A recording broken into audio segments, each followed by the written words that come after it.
Assalamualaikum warahmatullahi wabarakatuh. Perkenalkan, nama saya Salsa dengan NIM A1A1230060. Di sini saya akan menjelaskan sedikit materi yang berjudul Analisis Teori dan Perhitungan dalam Perdagangan Internasional. Kritik terhadap merkantilisme, keunggulan absolut, keunggulan komparatif, model HO, dan paradoks leontif. Materi pertama bagian A itu kritik David Hume terhadap perdagangan merkantilisme tentang perdagangan internasional.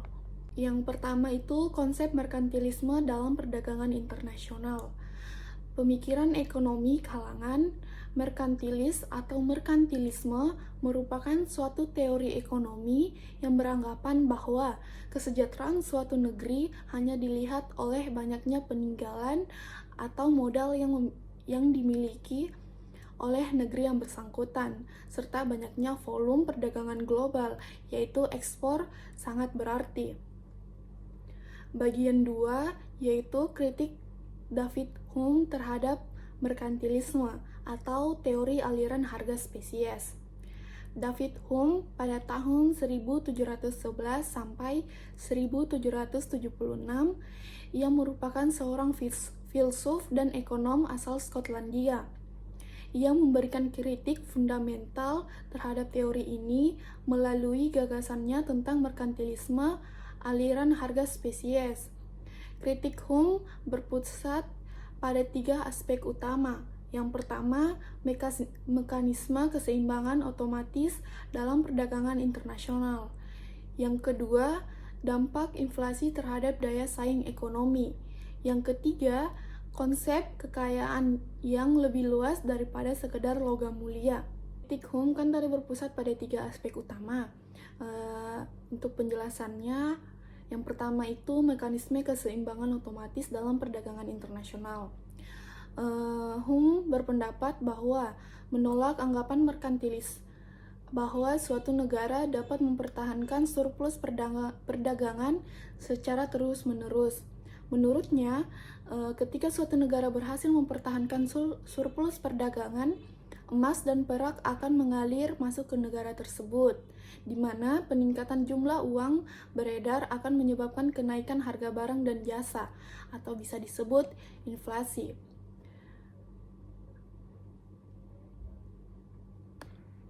Yang kedua, itu dampak inflasi terhadap daya saing ekonomi.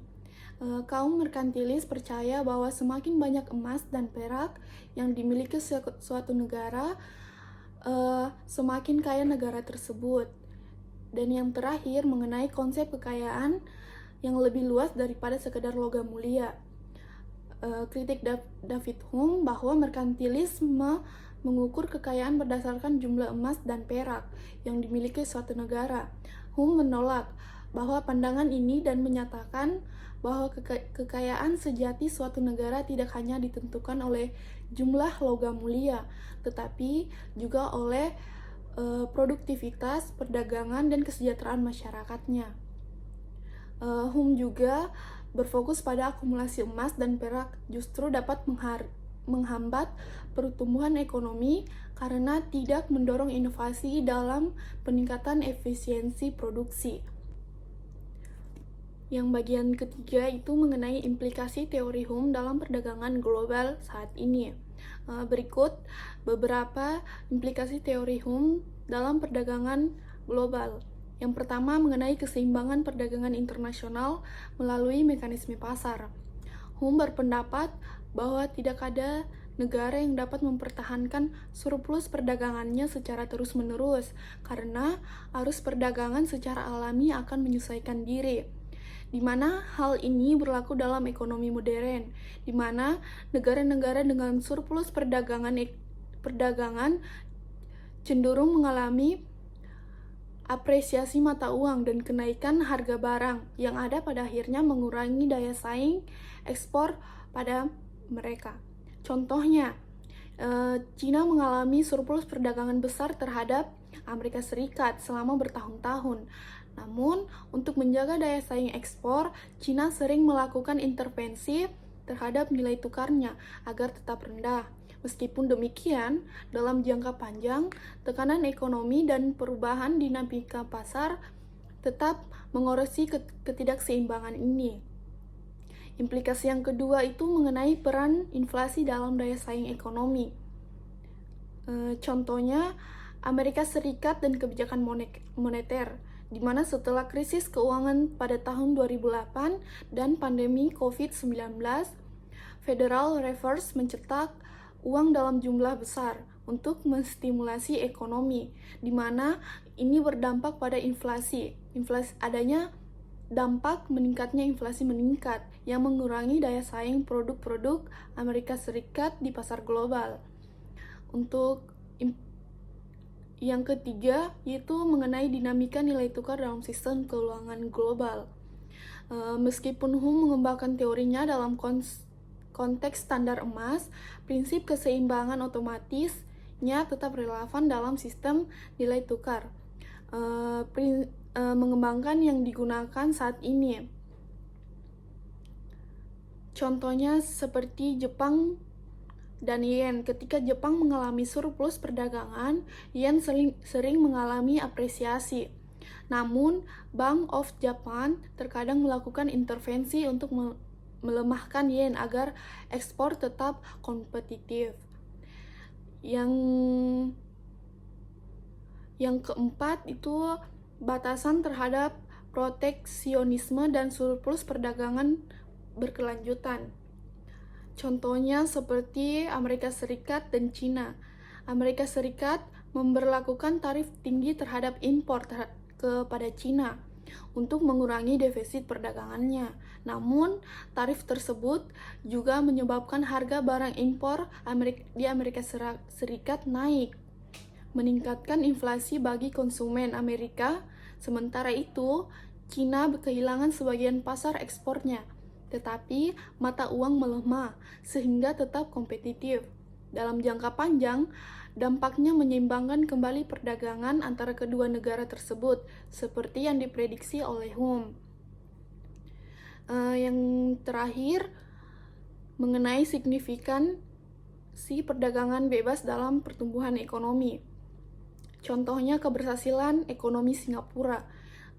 Kita tahu bahwa Singapura adalah suatu negara terbuka dalam perdagangan internasional. Alih-alih mereka menimbun cadangan devisa, negara ini berfokus pada inovasi, efisiensi logistik, dan kemudahan berbisnis, yang dimana mereka menjadi negara salah satu ekonomi paling kompetitif di dunia. Bagian 4 itu tentang contoh penerapan teori ini dalam kebijakan ekonomi negara. Yang pertama, mekanisme keseimbangan otomatis dalam nilai tukar rupiah. Contoh, pada tahun 2020 sampai 2021, ketika harga komoditas seperti batu bara dan minyak sawit meningkat, Indonesia mengalami surplus perdagangan yang besar. Ini menyebabkan arus masuk dolar meningkat dan memperkuat nilai tukar rupiah. Contoh yang kedua itu mengenai kebijakan moneter Bank Indonesia dalam mengendalikan inflasi. Seperti pada tahun 2022 sampai 2023 ketika inflasi global meningkat akibat pandemi COVID-19 dan perang Rusia antara Ukraina, Bank Indonesia menaikkan suku bunga acuan secara bertahap untuk mengendalikan inflasi dan menjaga stabilitas rupiah.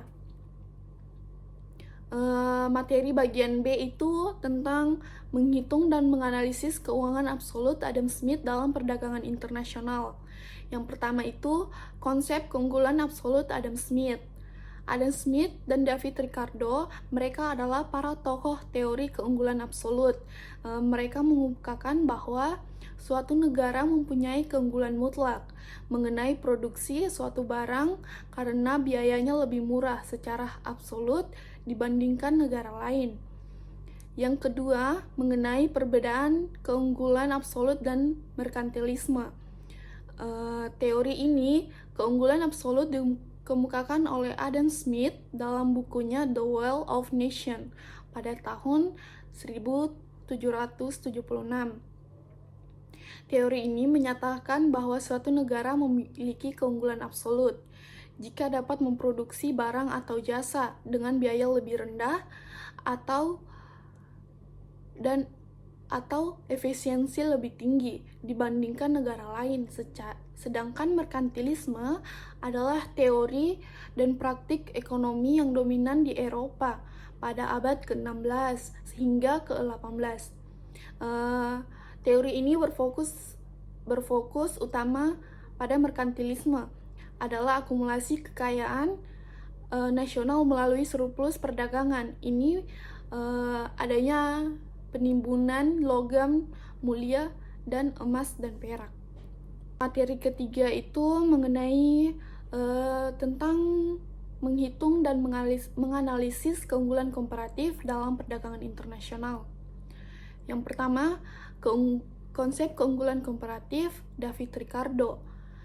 Keunggulan komparatif adalah konsep dalam ekonomi internasional, di mana teori ini menjelaskan bahwa perdagangan internasional dapat menguntungkan bagi dua negara, bahkan jika salah satu negara memiliki keunggulan absolut dalam semua jenis produksi. Yang kedua, mengenai perbedaan keunggulan absolut dan keunggulan komparatif. Konsep keunggulan absolut diperkenalkan oleh Adam Smith yang sudah saya jelaskan tadi, di mana bahwa menyatakan suatu negara memiliki keunggulan absolut jika memproduksi barang atau jasa tertentu dengan lebih efisien dibandingkan negara lain. Untuk mengenai keunggulan komparatif, David Ricardo mengembangkan konsep keunggulan ini pada tahun 1817 sebagai penyempurnaan dari teori keunggulan absolut, bahwa menyatakan perdagangan internasional tetap menguntungkan meskipun suatu negara tidak memiliki keunggulan absolut dalam produksi barang apapun. Yang bagian D itu menghitung dan menganalisis perdagangan internasional berdasarkan model Hacker-Ohlin atau bisa disebut HO dan penerapannya. Yang pertama itu konsep utama teori Hacker-Ohlin atau HO, di mana model ini menyatakan bahwa suatu negara akan mengekspor produk dan produksinya lebih banyak, menyerap faktor produksi yang relatif melimpah dan murah, dan sebaliknya suatu negara akan mengimpor produk yang produksinya memerlukan penggunaan faktor produksi atau bisa disebut sumber daya yang relatif lengkap dan mahal di negara tersebut. Yang kedua itu perbedaan teori HO dengan teori keunggulan komparatif, di mana perbedaan utama antara teori HO dengan teori keunggulan komparatif yang pertama itu dasar analisis, yang kedua adanya penjelasan pola perdagangan, dan yang ketiga asumsi mengenai faktor produksi. Dan yang terakhir itu mengenai analisis paradoks Leontief dalam perdagangan internasional. Yang pertama, konsep dasar paradoks Leontief. Paradoks Leontief adalah temuan empiris yang menentang prediksi teori Hacker-Ohlin atau HO dalam ekonomi internasional, di mana teori HO menyatakan bahwa suatu negara akan mengekspor barang yang memanfaatkan secara intensif, di mana faktor produksi yang melimpah di negara tersebut, dan mengimpor barang yang memanfaatkan faktor produksi yang lebih langka. Yang kedua itu mengenai studi kasus penelitian Leontief terhadap perdagangan Amerika Serikat. Wesley Leontief melakukan studi empiris pada tahun 1953. Dia menguji teori Hacker-Ohlin dalam konteks perdagangan Amerika Serikat, menyatakan bahwa suatu negara akan mengekspor barang yang menggunakan faktor produksi yang melimpah di negara tersebut dan mengimpor barang yang menggunakan faktor produksi yang langka. Di mana Amerika Serikat pada saat itu dianggap sebagai negara yang kaya akan modal dan relatif miskin tenaga kerja dibandingkan negara lain. Oleh karena itu, teori HO ini memprediksi bahwa Amerika Serikat akan mengekspor barang yang lebih padat modal dan mengimpor barang yang lebih padat tenaga kerja. Leontief mengemukakan juga bahwa barang ekspor Amerika Serikat ternyata lebih padat tenaga kerja dibandingkan barang impornya, di mana artinya Amerika Serikat mengekspor barang yang lebih intensif menggunakan tenaga kerja daripada barang yang diimpornya. Hal ini bertentangan dengan prediksi teori Hacker-Ohlin yang seharusnya menunjukkan bahwa Amerika Serikat akan mengekspor barang yang lebih padat modal. Yang ketiga itu mengenai faktor-faktor penyebab terjadinya paradoks dalam ekonomi dunia. Faktor pertama itu adanya kesenjangan distribusi kekayaan. Faktor kedua, adanya perubahan teknologi dan automasi. Yang ketiga itu globalisasi dan ketidakstabilan pasar. Yang keempat, krisis lingkungan dan sumber daya. Dan yang terakhir, itu kebijakan ekonomi yang tidak seimbang.